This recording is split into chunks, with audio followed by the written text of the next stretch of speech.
Hei, oletko koskaan pysähtynyt miettimään, että miksi se klassinen suomalainen mökki on just sen näköinen kuin se on? Niin, me ajatellaan helposti, että joo, se on kulttuuria ja perinteitä, mutta entä jos kerron, että taustalla on jotain paljon alkuvoimaisempaa?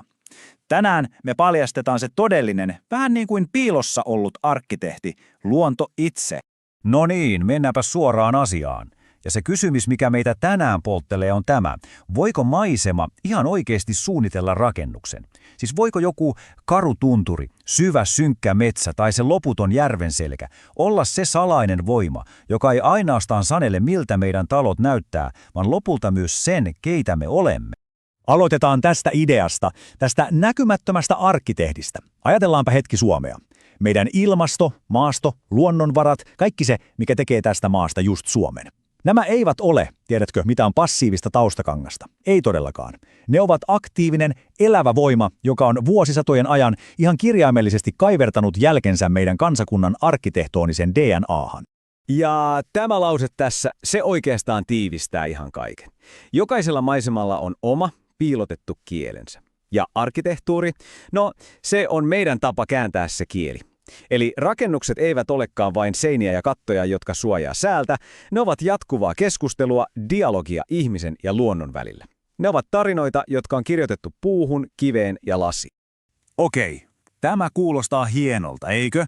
Mutta miten tämä kaikki sitten oikeasti toimii käytännössä? Miten se syvä vaikutus syntyy? No, nyt pureudutaan juuri siihen. Katsotaan, miten maisema ei muovaa ainoastaan rakennuksia, vaan itse asiassa koko meidän kansallisen identiteetin juuria. Puhutaan hetki kansallisesta identiteetistä. Mitä se edes on? No, sitä voi ajatella vähän niin kuin kansakunnan oma elämäkertana. Se on se iso yhteinen tarina, joka me kerromme itsestämme ja muille. Se on se peruskallio, jonka päälle kaikki muu sitten rakentuu. Mutta mistä palikoissa tällainen tarina sitten koostuu? No, tässä ne ovat identiteetin ainekset. Yhteiset myytit, yhteinen kieli, kollektiivinen muisti, kulttuuriset perinteet, kaikki tärkeitä.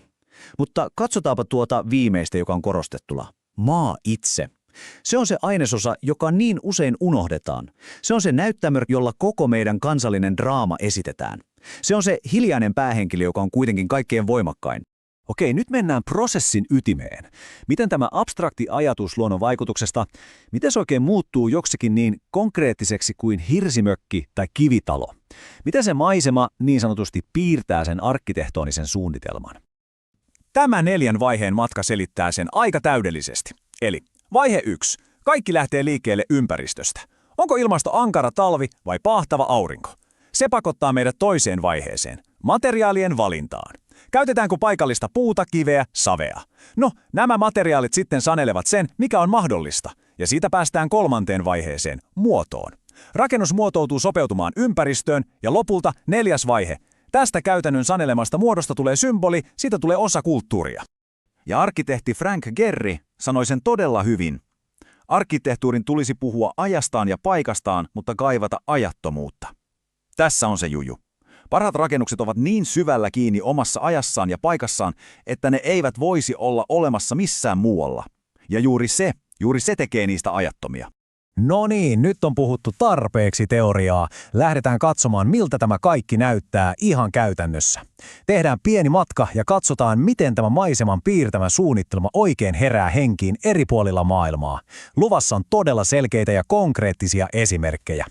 Ja tässä on aivan täydellinen vertailu. Otetaan 2 ääripäätä. Ensin Pohjola.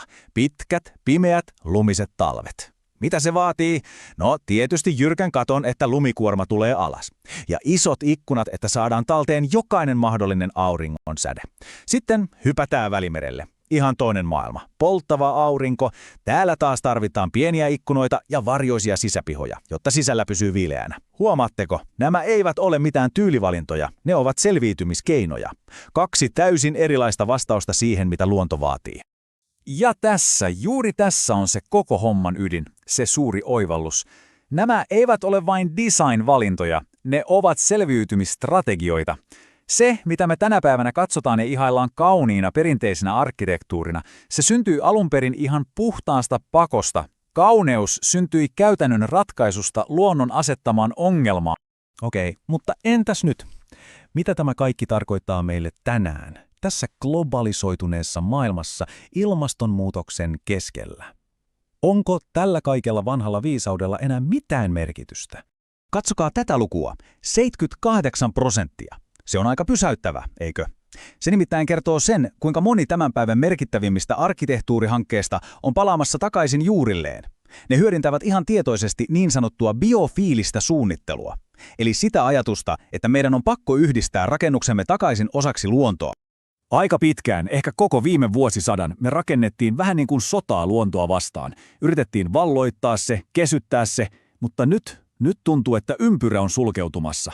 Me olemme löytää uudelleen sen ikiaikaisen viisauden, pitää rakentaa luonnon kanssa, ei sitä vastaan. Ja tässä ei ole enää kyse pelkästään esteetiikasta tai jostain kivasta ideasta. Tämä on ihan puhdasta välttämättömyyttä meidän planeetan tulevaisuuden kannalta.